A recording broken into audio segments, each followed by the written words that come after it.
terkait dengan peran adiknya Bupati. Adiknya Bupati itu kalau di sini yang kami ketahui itu sebagai ajudan ya, ajudan atau apa? Sebentar saya lihat ya di sini ya. Yang namanya saudara Eli ya, Eli.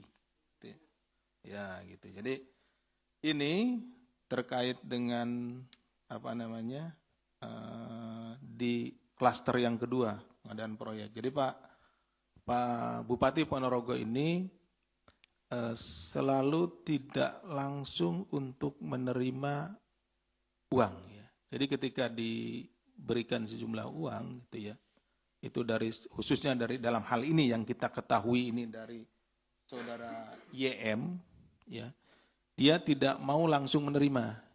Jadi dilewatkan kepada saudaranya. Nah, di yang tanggal 7 kemarin itu dilewatkan ke ifarnya yang namanya saudara NNK ya, saudari NNK. Kemudian untuk yang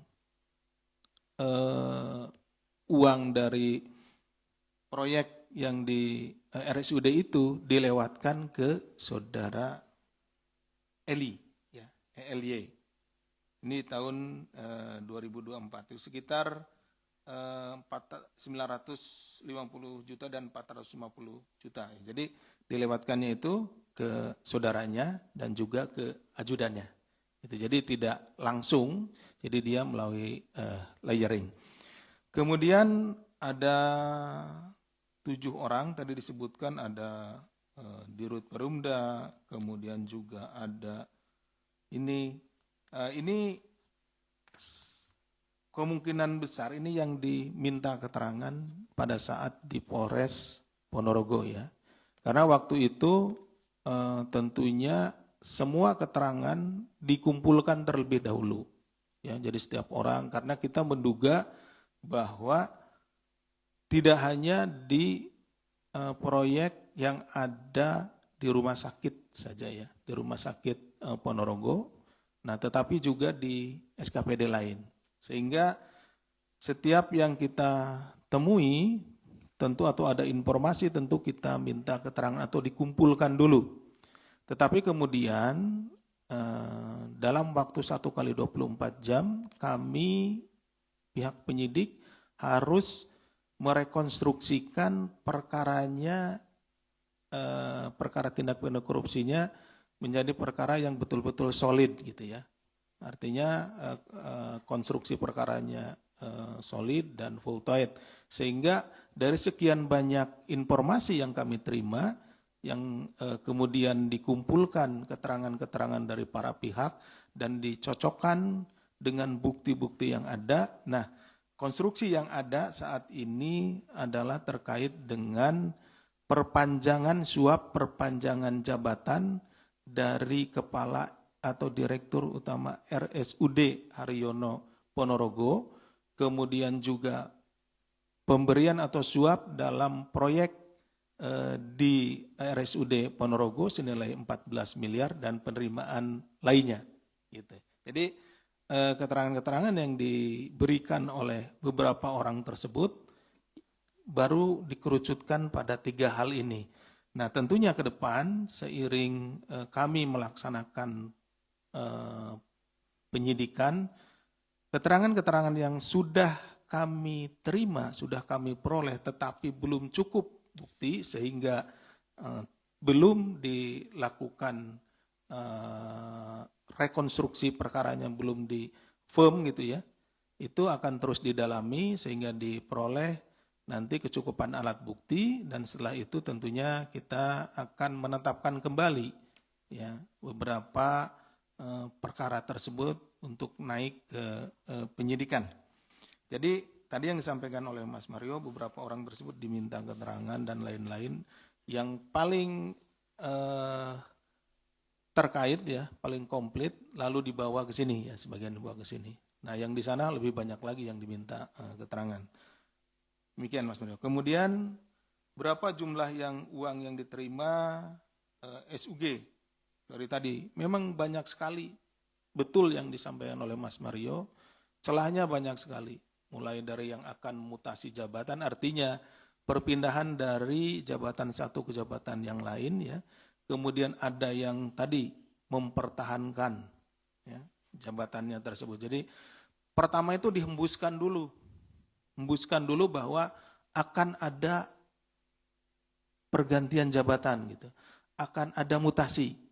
Nah, dari informasi yang dihembuskan tersebut, kemudian para pejabat, ya, eselon 1 maupun eselon 2 di Kabupaten Ponorogo ini kemudian menjadi khawatir, ya, was-was. Ini kemungkinan besar kan semua jabatan itu akan di rolling, itu akan digeser, sehingga mereka melakukan upaya-upaya untuk mempertahankan bagi yang ingin bertahan di jabatan tersebut. Dan bagi yang ingin pindah ke jabatan yang lain gitu, yang dianggap mungkin lebih bagus, ya, dia berusaha juga untuk bagaimana caranya bisa mendapatkan jabatan tertentu. Akhirnya terjadilah kompetisi. Dalam hal ini kompetisinya bukan bagaimana memberikan pelayanan terbaik kepada masyarakat, tapi kompetisi bagaimana mendapat jabatan itu gitu. Dengan membayar sejumlah uang. Ya akhirnya tawarannya besar-besaran. Tadi makanya diminta 1,5 miliar gitu, kepada saudara YUM ini. Itu artinya sudah ada komunikasi-komunikasi, sehingga gampangnya gini, kalau kamu mau bertahan di sini, sanggup nggak ngasih 1,5 miliar? Ditawarkan demikian. Kalau tidak sanggup berarti nanti akan ada orang lain yang akan ngambil peluang itu gitu. Ini akhirnya kan menjadi tidak sehat karena persaingan di antar kepala dinas ini atau antar pejabat ini bukan persaingan dalam rangka memberikan pelayanan kepada masyarakat, tapi persaingan dalam bagaimana mendapatkan jabatan tersebut, dan itu akan merembet kepada pelaksanaan tugasnya. Buktinya apa? Buktinya ketika ada proyek yang ada di tempat kerjanya atau yang ada di SKPD-nya, atau ada pada dinasnya. Kemudian yang pertama adalah bagaimana mendapatkan sejumlah uang dari proyek tersebut, ya tadi sebagai kompensasi atas apa yang telah mereka keluarkan untuk mendapatkan jabatan tersebut. Tadi makanya diketahui ketika ada proyek di Rumah Sakit Haryono Ponorogo itu dari 14 miliar kemudian diminta 10%-nya. Ya, 1,4 miliar seperti itu. Kemudian apakah sudah teridentifikasi?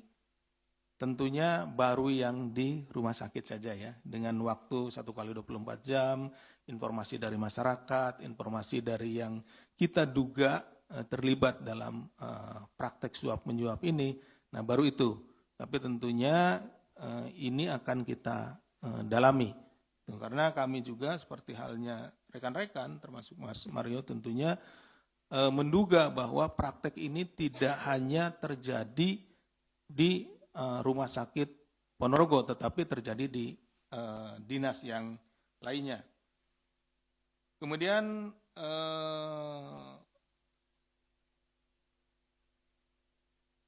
akan juga ke klaster yang lainnya ya tentu. Kemudian apakah sudah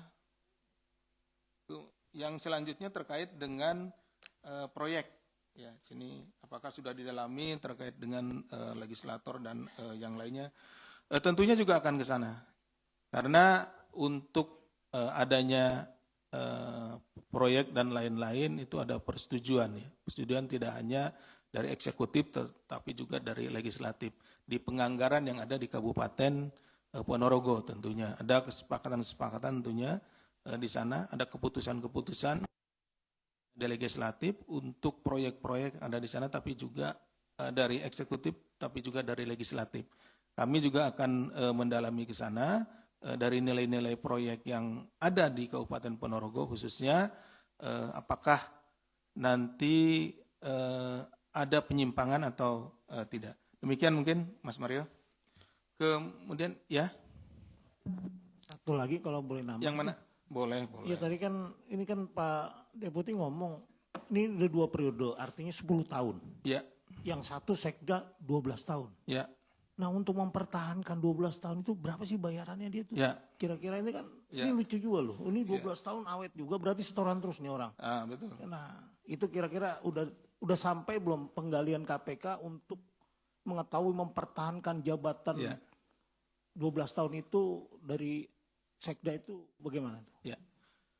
Itu yang tadi juga saya sampaikan bahwa ada dugaan dari kami penyidik ya bahwa karena yang bersangkutan ini sampai bisa 12 tahun bertahan artinya 2 periode lebih gitu ya dari kalau kita mengukur ini Bupati kan setiap 5 tahun berarti Pak Sekda ini sudah 2 periode lebih dari Bupati gitu ya seperti itu.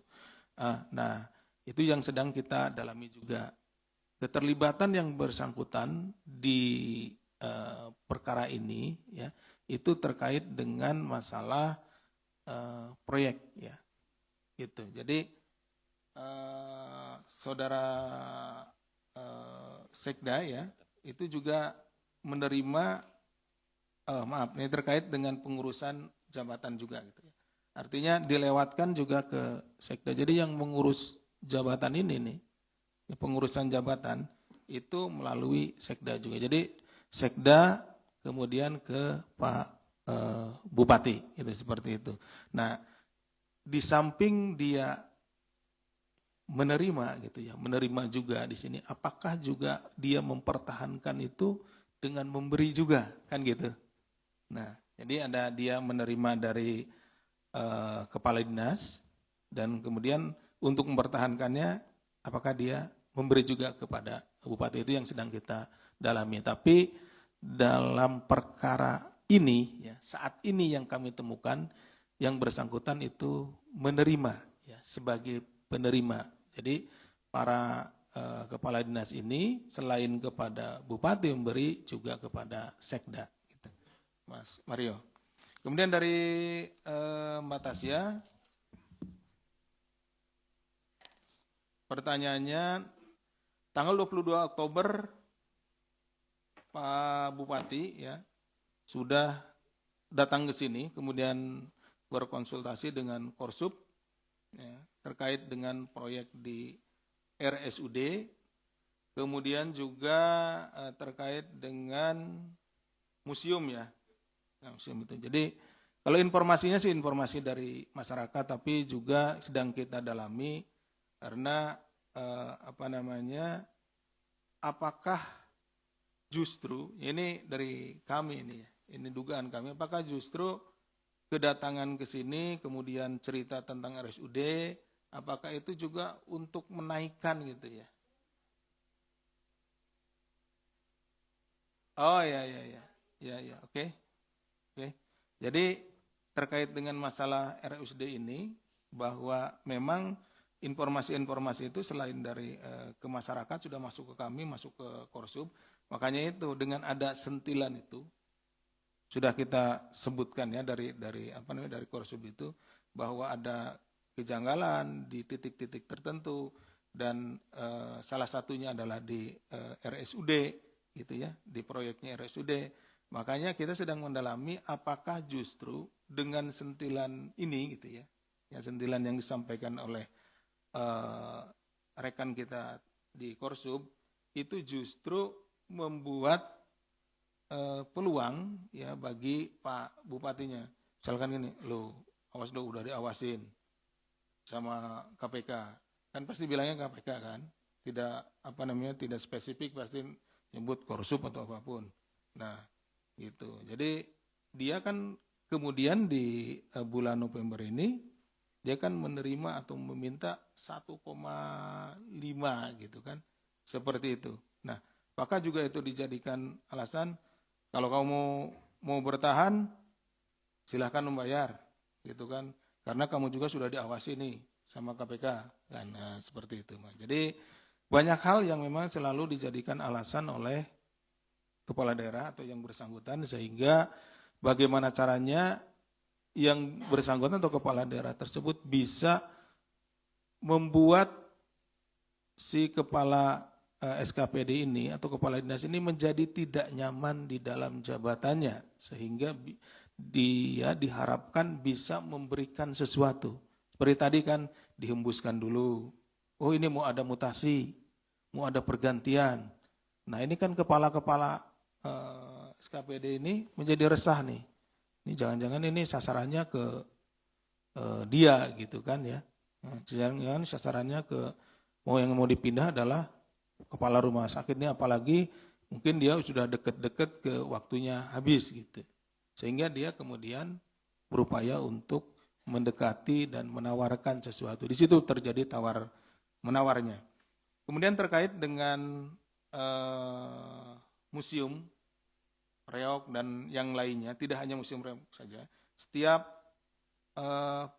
pengadaan barang dan jasa yang ada di Kabupaten Ponorogo tentunya sekaligus akan kami dalami terkait hal-hal tersebut, penyimpangan-penyimpangannya, bersamaan dengan kita melakukan penyidikan terkait dengan OTT pada kali ini. Demikian Mbak Tasa yang bisa kami sampaikan.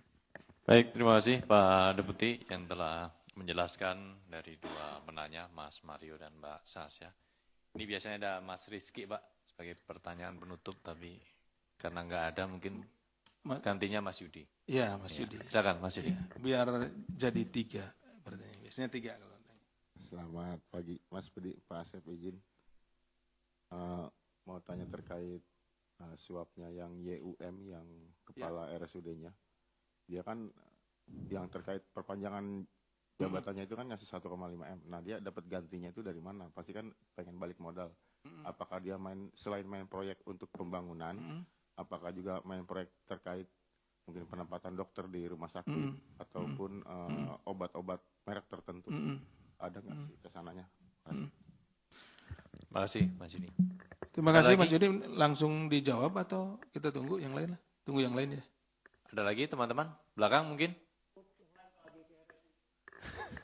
Baik, terima kasih Pak Deputi. Monggo. Terima kasih Mas Yudi dan rekan-rekan sekalian. Sudah jam 1 lewat ini. Baik, seperti tadi saya jelaskan bahwa YUM diminta untuk menyerahkan sejumlah uang kepada Bupati Ponorogo berkaitan dengan perpanjangan masa jabatannya ya sebagai Direktur Utama di RSUD Haryono Ponorogo. Ya tentunya ya segala hal yang ada celah bisa mendapatkan uang itu akan digunakan oleh yang bersangkutan untuk memenuhi permintaan tersebut. Itu kan. Kalau